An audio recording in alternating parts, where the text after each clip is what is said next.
আগে ভিডিওটা একটু মনোযোগ সহকারে দেখুন, তারপরে বলতেছি বিস্তারিত।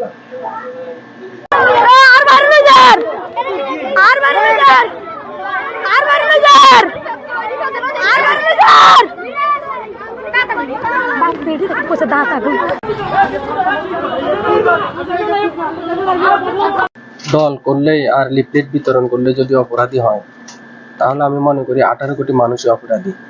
এর কারণ হলো 18 কোটি মানুষের ভিতরে কেউ কোনো না কোনো দলে সাপোর্ট করে। এর জন্য যদি লিফলেট বিতরণের কারণে যদি আমার স্নেহের ছোট ভাই 5 নং ইউনিয়ন ছাত্রলীগের সদস্য আকবর হোসেনকে বাড়ি থেকে তুলে নিয়ে যেতে হয়, তাহলে আমি তাদেরকে বলবো ভবিষ্যতের কথা মাথায় রাখতে হবে। ভবিষ্যতে আপনাদের সাথে যেন এমনটা না হয়। গতকালকে রাত্রে যে নৃশংস কাণ্ডটা করিয়েছেন কিছু সন্ত্রাসী মানুষ, আকবরকে তার বাড়ি থেকে উঠিয়ে নিয়ে যাওয়ার সময় তাকে মারধর করা হয়, কিন্তু তার এলাকার পাশের মানুষের কারণে, এলাকার জনগণ তাকে সেভ করার কারণে সে কোনো রকম রক্ষা পায়। কিন্তু তার এখন অবস্থাও অনেকই গুরুতর। সে এখন নোয়াখালী সদর হসপিটালে ভর্তি। সবাই তার জন্য দোয়া করবেন। আমি এই হামলার নিন্দা জানাই এবং প্রতিবাদ জানাই।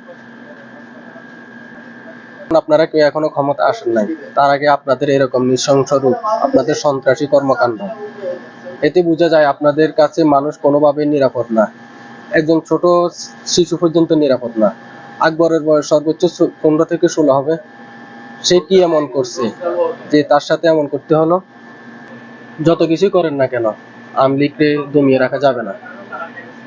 জয় বাংলা, জয় বঙ্গবন্ধু।